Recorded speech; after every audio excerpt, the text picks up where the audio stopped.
Hey, this is Melody with Realty Executives Main Street. And, I was having a conversation the other day with some of my, let's say, more seasoned home buyers. And I asked them, I said, what's something that you wished you had known before you bought your house? Or what's something you wish you had known as you were looking at houses? And man alive, I got so many responses. So I want to share those with you in just a bit. Stay tuned.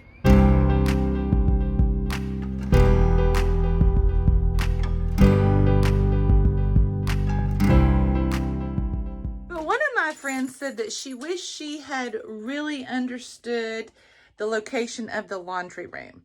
Now, this is my laundry room, and I have mine downstairs in the basement. As a matter of fact, we just recently redid it.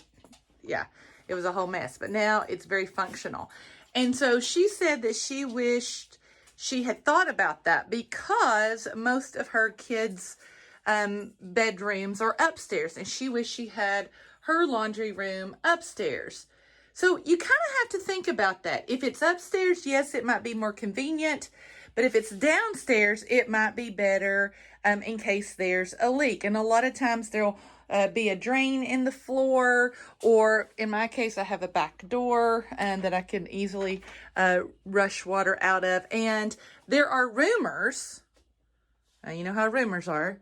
There are rumors that if the laundry room is located upstairs, there's usually a little bit more of an insurance charge. I'm not an insurance agent.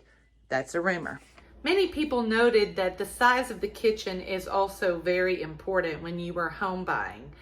It's unbelievable how much time we spend in the kitchen. It's kind of the place of gathering for the families. So make sure you pay attention to how big the kitchen is. You also want to think about the location of your appliances. Make sure they're spread out a little bit. You don't want your dishwasher across the kitchen from your sink. You want to have it as close by as possible. Another thing that some people noted on my Facebook group is the height of the cabinets. Now, I am blessed. I'm about 5'10"-ish. I can reach my cabinets pretty good. I can open it up. I can see my layers. Now, I do have a couple of cabinets that I can't reach. For example, these two. Forgive the toy. That's my dog's toy that she's trying to destroy.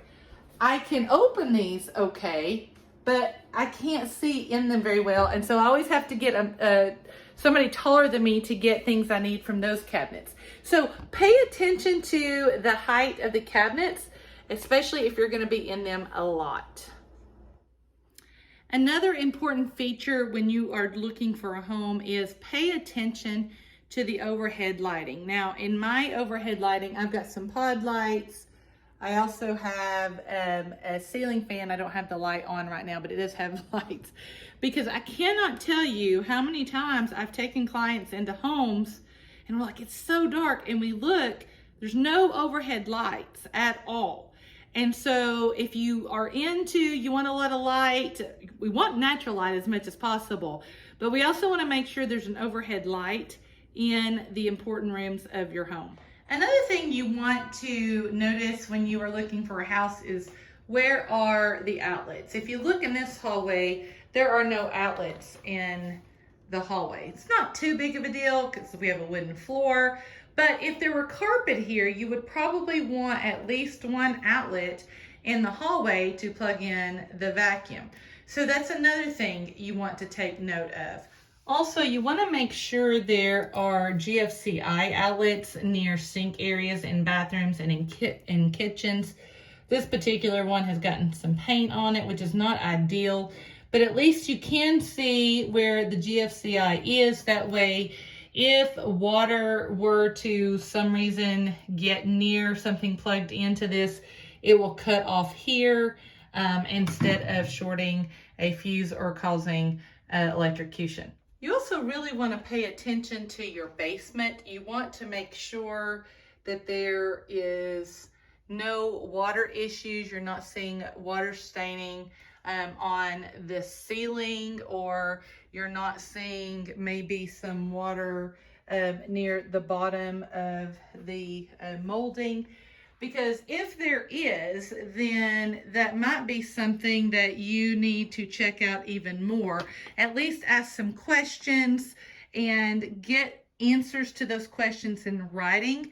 One of my followers said that he was in a home that had hydrostatic pressure.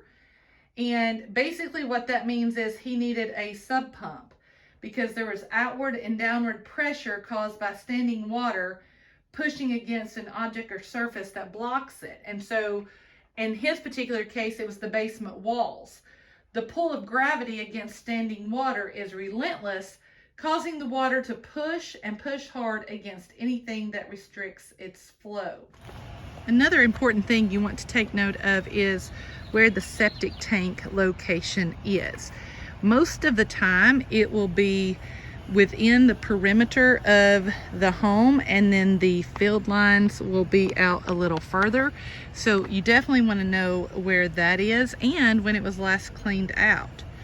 If you are thinking about adding on to your home in the future, you want to add a garage, you also need to think about the amount of space that you're going to have. Is it going to allow for another wall or another structure beside it?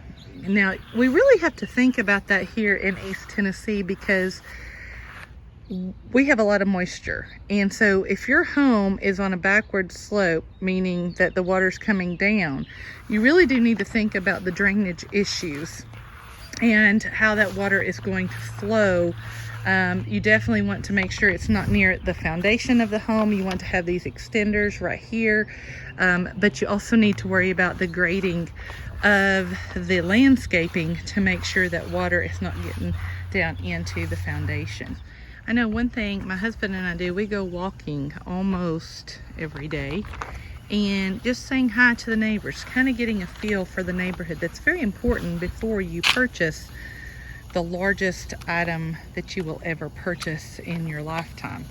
You also want to check on your patio and sitting area. Is it on the east and north side of the house, or the afternoon setting sun will bake you? I had these lovely couple who every house we went to see, they wanted to see which direction the sun would rise and where it would set within the home. That's very important here, because as one person said, here in East Tennessee, the sun gets very warm and you got the humidity. So if the sun comes up in the east and your house is facing east, you're going to have a very hot storm door.